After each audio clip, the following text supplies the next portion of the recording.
नमस्कार दोस्तों, कैसे हैं आप सभी लोग। आई होप अच्छे होंगे। तो दोस्तों, इस करंट अफेयर की क्लास में आप लोगों का बहुत बहुत स्वागत है। और आप लोग पर डे इस करंट अफेयर्स को पढ़ते हैं और सहयोग देते हैं तो बहुत अच्छा लगता है। ठीक है, आप लोगों का प्यार सहयोग ऐसे ही बना रहे तो आप लोग जो है ज्यादा से ज्यादा पढ़िए, लोगों को शेयर करिए ताकि लोगों तक फायदा मिल सके। तो आज हम लोग करंट में कुछ महत्वपूर्ण टॉपिक्स लेके आए हैं जो आपके एग्जाम के लिए वेरी वेरी वेरी इंपॉर्टेंट है। तो चलिए देर नहीं करेंगे, हम लोग कौन कौन से क्वेश्चन हैं, कहाँ से क्या क्या इन्फॉर्मेशन लिया हमने, इसके बारे में देखते हैं। देखिए, ये रहा स्क्रीन पे आपका पहला क्वेश्चन है अभी हाल ही में जी4 group Bharat, Germany, Japan, Brazil की बैठक का आयोजन कहाँ पे किया गया है। ठीक है, कहाँ पे किया गया है? ब्राजील में किया गया है, भारत में किया गया है, जर्मनी में किया गया है या फिर जापान में किया गया है। ठीक है, तो जी4 ग्रुप का मतलब जी4 ग्रुप में कौन कौन है तो ध्यान रखेंगे, भारत है, जर्मनी है, जापान है और ब्राजील है। ठीक है, अब इसकी बैठक की जरूरत क्यों पड़ी? क्यों इसकी बैठक हुई? आपने नाम सुना होगा यूएनओ का। किसका? यूएनओ का। यूएनओ यानी संयुक्त राष्ट्र संघ। किसका नाम सुना है? यूएनओ हमारा है संयुक्त राष्ट्र संघ। संयुक्त राष्ट्र संघ। अब ये जो संयुक्त राष्ट्र संघ है, इसके जो कुल अंग हैं, इसके कितने अंग हैं तो ध्यान रखिएगा, इसके अंग की संख्या 6 है। 6 अंग। महासभा हो गया, सुरक्षा परिषद हो गया, ठीक है, इसके अलावा आर्थिक एवं सामाजिक परिषद हो गया, न्यास परिषद हो गया, सचिवालय हो गया और अंतरराष्ट्रीय न्यायालय हो गया। इस तरीके से इसके कुल 6 अंग हैं। अब इस 6 अंग में से जो अभी हमने चर्चा किया है किसके बारे में? सुरक्षा परिषद के बारे में। किसके बारे में बात किया हमने? सुरक्षा परिषद के बारे में। तो ये जो सुरक्षा परिषद है हमारा, सुरक्षा परिषद,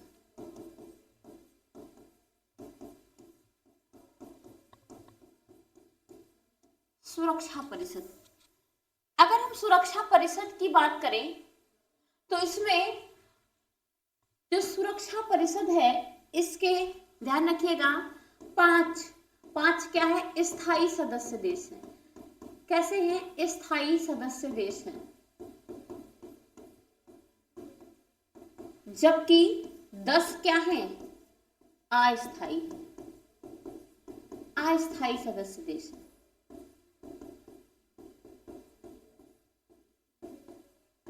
अब ये जो 10 अस्थायी सदस्य देश हैं ये 2 साल के लिए होते हैं, अलग अलग देश होते हैं।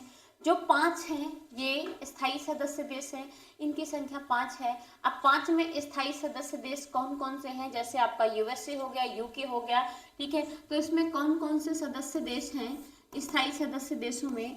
एक तो आपका यूएसए हो गया, यूके हो गया, यूके के अलावा चीन हो गया, चीन यानी चाइना, रसिया और कौन सा है?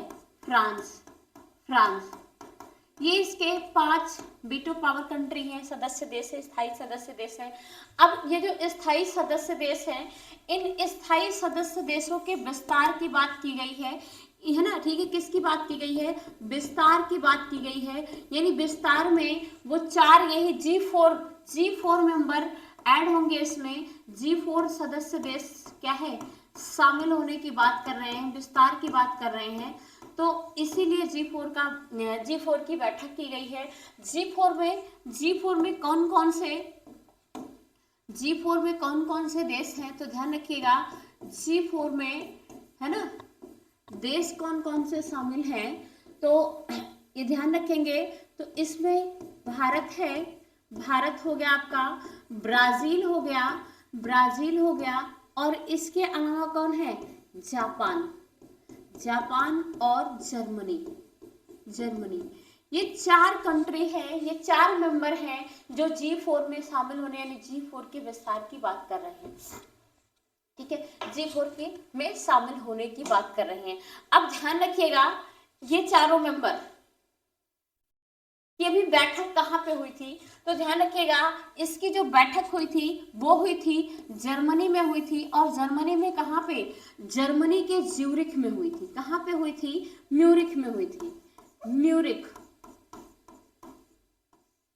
जर्मनी के म्यूरिक में हुई थी, ये याद रखेंगे बिल्कुल, ठीक है, कि G4 सदस्य देशों की 2026 में बैठक कहाँ पे की गई है, तो ये जर्मनी के म्यूरिक में की गई है। इसका सही आंसर क्या होगा, म्यूरिक। और यदि हम बात करें यूएनओ की बात करें, तो जो हमारा यूएनओ है, संयुक्त राष्ट्र संघ, संयुक्त राष्ट्र संघ,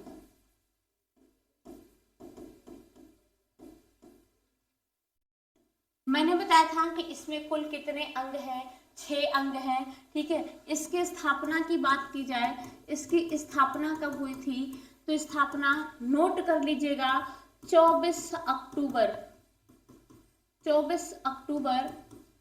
1945 को हुई थी। और इसका हेडक्वार्टर कहाँ है, मुख्यालय कहाँ पे है, तो इसका मुख्यालय है न्यूयॉर्क में। न्यूयॉर्क कहाँ पे है, तो ये अमेरिका में है, ये भी ध्यान रखिएगा, कहाँ पे है, अमेरिका में है, न्यूयॉर्क में इसका हेडक्वार्टर है। और इसमें जो सदस्य देश हैं, सदस्य देशों की संख्या भी खूब पूछी जाती है, सदस्य देश कितने हैं, तो सदस्य देशों की संख्या जो है 193 है, ठीक है, 193 है। और इसके टोटल कितने अंग हैं, तो इसके अंगों की संख्या की बात करें हम, अंगों की संख्या कितनी है, तो अंगों की संख्या है 6। ध्यान रखेंगे, महासभा है, सुरक्षा परिषद है, सामाजिक और आर्थिक परिषद है, अंतरराष्ट्रीय न्यायालय है, सचिवालय है और न्यास परिषद है, ठीक है। तो ये बिल्कुल आप ध्यान में रखेंगे कि कौन कौन से हैं। एक तो महासभा है, महासभा आपका हो गया, सुरक्षा परिषद है, सुरक्षा परिषद, और इसके अलावा सामाजिक और आर्थिक परिषद हो गया,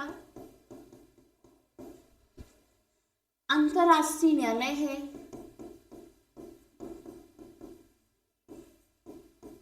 अंतरराष्ट्रीय न्यायालय, इसके अलावा सचिवालय हो गया आपका, सचिवालय और न्यास परिषद, न्यास परिषद। तो ये इसके टोटल कितने अंग हैं, 6 अंग हैं, तो ध्यान में रखेंगे, ठीक है, ये 6 अंग ध्यान में रखेंगे, जिसमें से सुरक्षा परिषद के बारे में बात की गई, सुरक्षा परिषद के विस्तार के लिए बात की गई है, जिसमें G4 की बैठक हुई है, G4 ग्रुप की बैठक हुई है। चलिए, तो ये देखिए G4 में जापान, जर्मनी, ब्राजील और भारत शामिल है, ठीक है। क्यों, किसके लिए ये बैठक की गई है, ये बैठक की गई है किसके लिए, सुरक्षा परिषद की विस्तार की मांग के लिए की गई है। इसमें जर्मनी भी शामिल है, जापान भी शामिल है, भारत भी शामिल है। और भारत की तरफ से कौन शामिल है, तो ये देखिए भारत के विदेश मंत्री, ठीक है, एस जयशंकर है, ठीक है, एस जयशंकर साहब हैं, ये क्या है, इस मीटिंग में भाग लिए थे। चलिए, तो नेक्स्ट क्वेश्चन है आपका, नेक्स्ट क्वेश्चन है, अभी हाल ही में शाही और बौद्ध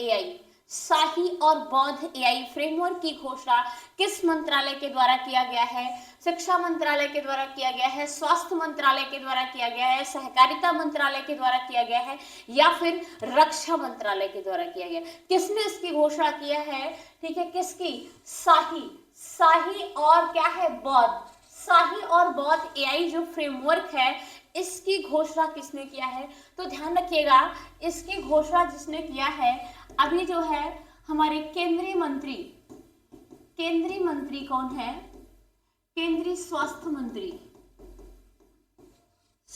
मंत्री जेपी नड्डा, कौन है, जेपी नड्डा साहब, जेपी नड्डा ने इसकी घोषणा की है कि इसकी शाही और बौद्ध की घोषणा किया है। तो ये स्वास्थ्य मंत्री हैं, तो इसलिए कौन से मंत्रालय से किया गया है इसकी घोषणा? तो इसकी घोषणा ध्यान रखिएगा स्वास्थ्य मिनिस्ट्री से, हेल्थ मिनिस्ट्री से किया गया है, स्वास्थ्य मंत्रालय से किया गया है। और इसकी घोषणा केंद्रीय स्वास्थ्य मंत्री जेपी नड्डा साहब ने किया है। ठीक है, क्या कुछ खास है? ये शाही और बौद्ध क्या है? ये एक प्रकार का स्वास्थ्य संबंधित फ्रेमवर्क बनाया गया है। ठीक है, अभी आप लोग देखेंगे, अभी इस समय चल रहा है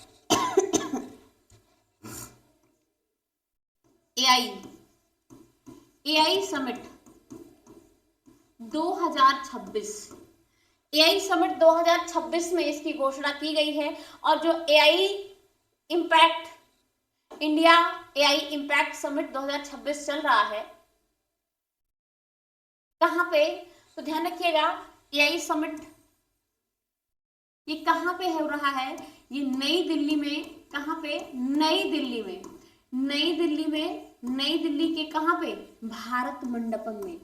भारत मंडपम में, नई दिल्ली के भारत मंडपम में इसका आयोजन किया गया है। या ये जो शाही और बौद्ध है, नई दिल्ली के कहां पे? भारत मंडपम में। ठीक है, शाही, शाही और कौन सा? बौद्ध। शाही और बौद्ध। ठीक है, एआई फ्रेमवर्क को क्या किया गया है? लॉन्च किया गया है। अब ये दोनों एआई फ्रेमवर्क है, शाही और बौद्ध, इनका जो है काम क्या है? ध्यान रखिएगा, जो आपका शाही है, शाही फ्रेमवर्क, ठीक है, शाही एआई फ्रेमवर्क, इसका मेन काम है हेल्थ के लिए जो हमारा राष्ट्रीय गाइडेंस होता है ये प्रोवाइड करेगा। जबकि जितने भी प्राइवेसी से संबंधित हेल्थ स्वास्थ्य को बनाए रखने के लिए, ठीक है, जितने भी प्राइवेसी से संबंधित बातें होंगी वो बौद्ध का उद्देश्य होगा। ठीक है, तो इन दोनों को किसने लॉन्च किया? कहाँ पे लॉन्च किया गया है? भारत के मंडपम से लॉन्च किया गया है। ठीक है, अब ये दोनों का फुल फॉर्म क्या है तो ध्यान रखेंगे हम लोग। ये देखिए शाही, शाही की बात करें तो लॉन्च किया गया है, ये लॉन्च किया गया है, ठीक है, strategy for AI in health care for India, जिसे क्या कहते हैं? शाही। ठीक है, और बौद्ध का मतलब है benchmarking open data platform in health AI. तो ये दोनों की लॉन्चिंग किसने किया है? इसको लॉन्च किया गया है स्वास्थ्य मंत्री जेपी नड्डा के द्वारा। इन्होंने इसकी शुरुआत, इन्होंने इसको लॉन्च किया है। और कहाँ से लॉन्च किया है तो ध्यान रखेंगे ये भारत मंडपम से लॉन्च किया गया है। भारत मंडपम दिल्ली से लॉन्च किया गया है। और किस समिट में लॉन्च किया गया है तो अभी आपका India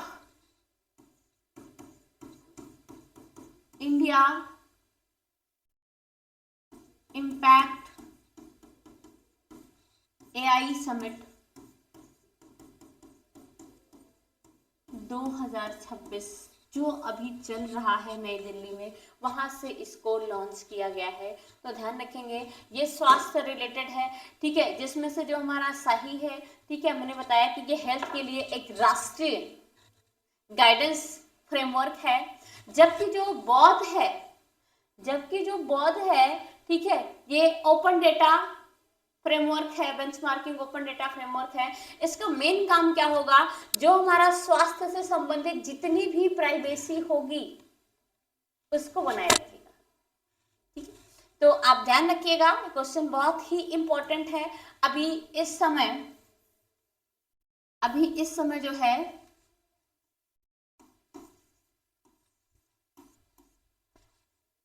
India impact AI summit 2026 Delhi में चल रहा है, तो इसको ध्यान रखेंगे। नेक्स्ट क्वेश्चन है, अभी हाल ही में भारत और फ्रांस के द्वारा H-125 helicopter final assembly line का उद्घाटन कहां पर किया गया है? किसका? H-25 हेलीकॉप्टर की फाइनल असेंबली लाइन का उद्घाटन कहां पे किया गया है? नई दिल्ली में किया गया है, कर्नाटक में किया गया है, या फिर कहां पे किया? गुजरात में या फिर तमिलनाडु में किया है? तो ध्यान में रखेंगे जो इंडिया और फ्रांस है, कौन कौन? इंडिया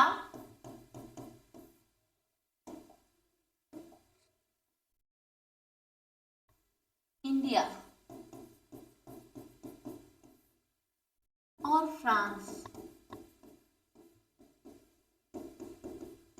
इंडिया और फ्रांस के द्वारा क्या किया गया है, इंडिया और फ्रांस के द्वारा क्या किया गया है कि अभी H-125 हेलीकॉप्टर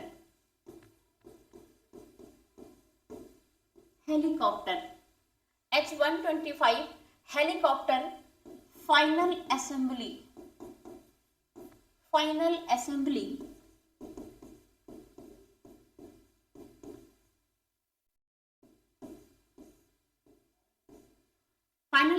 लाइन जो बना है, लाइन का जो उद्घाटन हुआ है ये कहां से किया गया है, लाइन का उद्घाटन ये कर्नाटक के कहां से किया गया है, बेलगांव से किया गया है, ध्यान रखिएगा, बेमागल से किया गया है, कर्नाटक के कहां से किया गया है, ये बेमागल से किया गया है, बेमागल।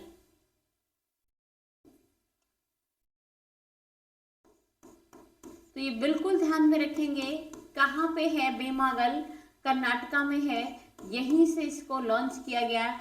ये H-25 हेलीकॉप्टर क्या है, H-25 हेलीकॉप्टर क्यों फेमस है, ठीक है, क्यों इसकी लॉन्चिंग की गई है, ठीक है, इसका उद्घाटन किसने किया है, तो ध्यान रखिएगा इसका जो उद्घाटन हुआ है किसने किया है, इसका उद्घाटन, तो इसका उद्घाटन जो हुआ है अभी वो किसने किया है, कर्नाटक में किया गया है, ठीक है, और इसका उद्घाटन जो फ्रांस के राष्ट्रपति हैं, फ्रांस के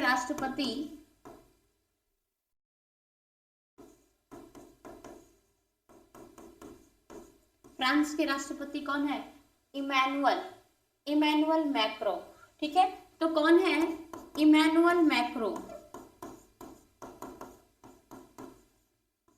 Emmanuel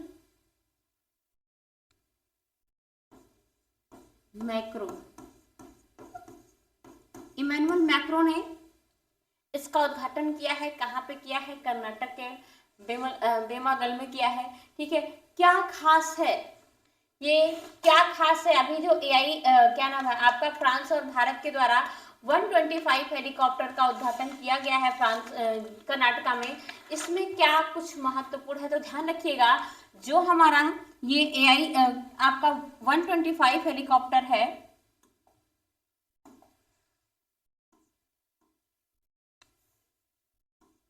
H-125 helicopter, H-125 helicopter है, इसकी क्या विशेषता है, ये ध्यान रखिएगा, पूरे वर्ल्ड का, विश्व का इकलौता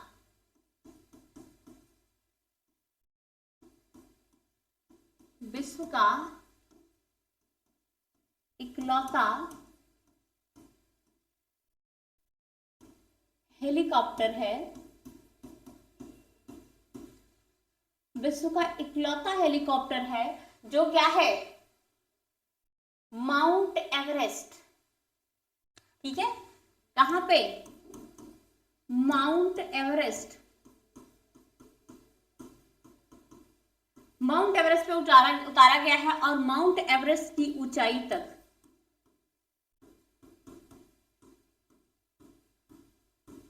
उड़ सकता है।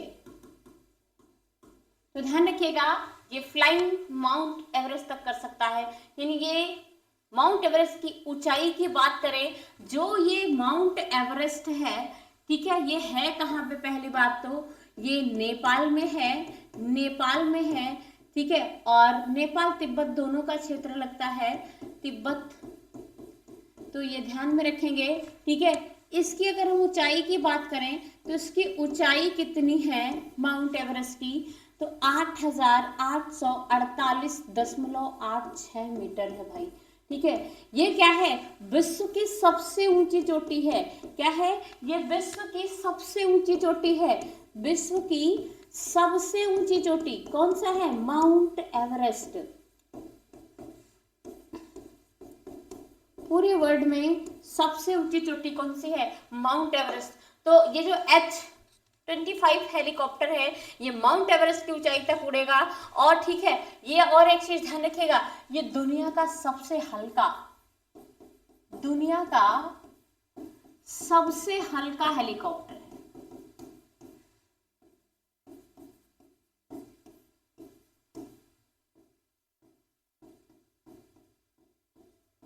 दुनिया का सबसे हल्का हेलीकॉप्टर कौन सा है? H-125। किसके द्वारा इसको बनाया जा रहा है? तो ध्यान में रखेंगे, इसको बनाया जा रहा है भारत के द्वारा और फ्रांस के द्वारा। यानी इसका विकास किसके द्वारा किया जा रहा है? इसको डेवलप कौन करेगा? इसको विकसित किया जा रहा है, ठीक है,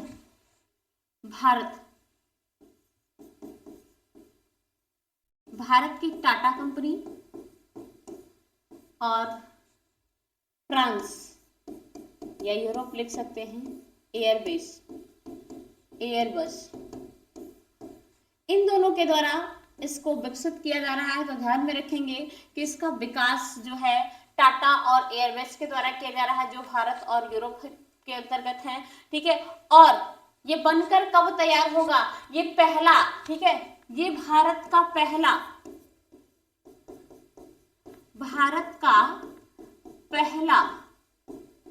मेड इन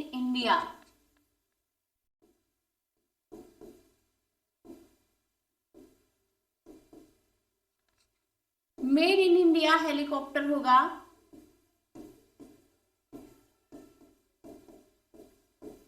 तो ये भी ध्यान में रखेंगे कि ये भारत का पहला मेड इन इंडिया हेलीकॉप्टर है, ठीक है। कब बन के तैयार होगा? तो ये बनकर तैयार होगा 2027 में। 2027 में ये कंप्लीट हो जाएगा।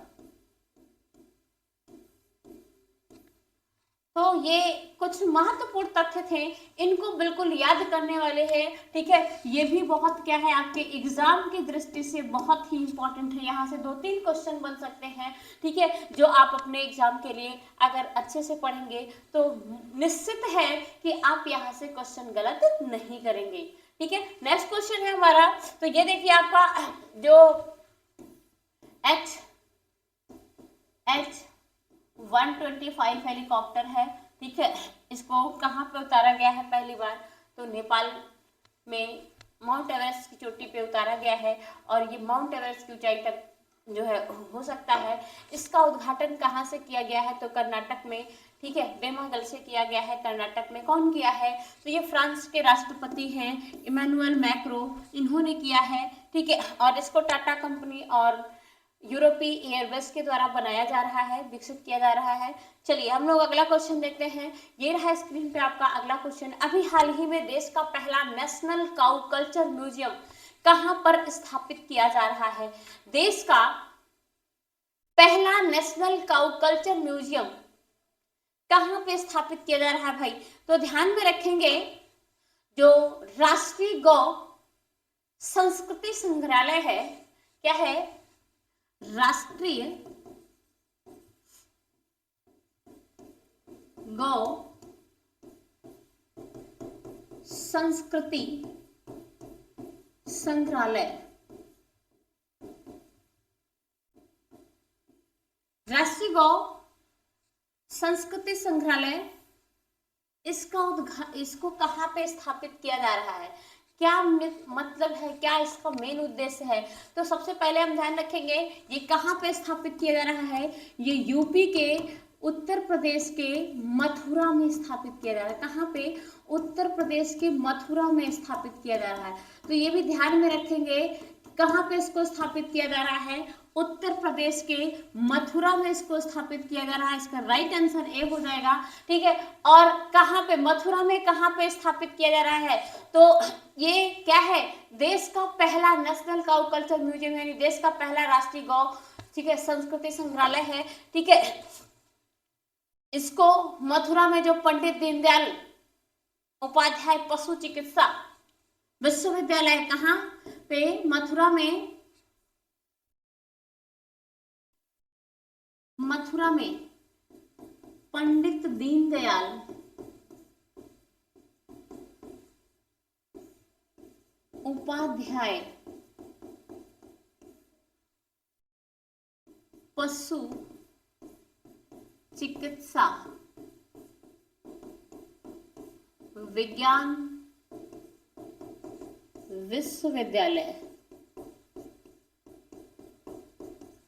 तो ये पंडित दीनदयाल उपाध्याय पशु चिकित्सा विज्ञान विश्वविद्यालय के अंदर इसको स्थापित किया जा रहा है। ठीक है, इसका मेन उद्देश्य क्या है, तो जो हमारी गाय है, ध्यान रखिएगा, क्या गाय है, इसके कई सारे महत्व हैं। ठीक है, कौन कौन से महत्व हैं, तो ध्यान में रखेंगे, गाय का जो है आध्यात्मिक भी महत्व होता है, आध्यात्मिक महत्व होता है।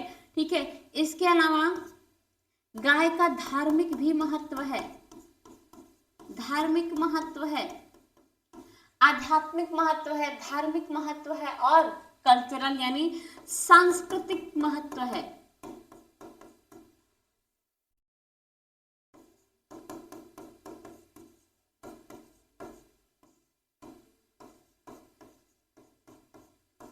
तो इन तीनों महत्वों को देखते हुए गाय को क्या कहते हैं, गौ माता, गौ माता माना जाता है।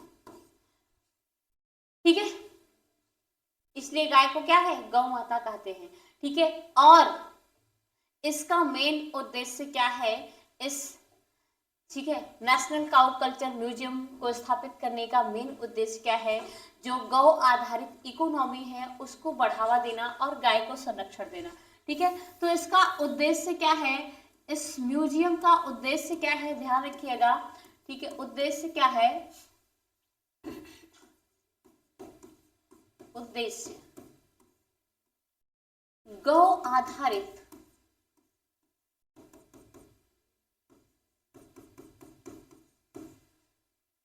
अर्थव्यवस्था,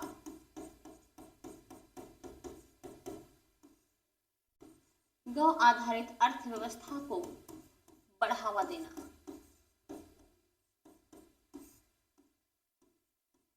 गौ आधारित अर्थव्यवस्था को क्या है, बढ़ावा देना, और जो स्वदेशी नस्ल की गाय है उनका संरक्षण करना। दूसरा क्या है, स्वदेशी नस्ल की गाय, स्वदेशी नस्ल की गाय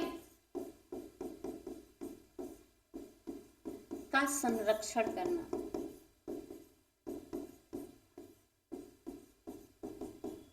स्वदेशी नस्ल की गायों का क्या है, संरक्षण करना, तो इसका मेन उद्देश्य है। तो आप ध्यान में रखेंगे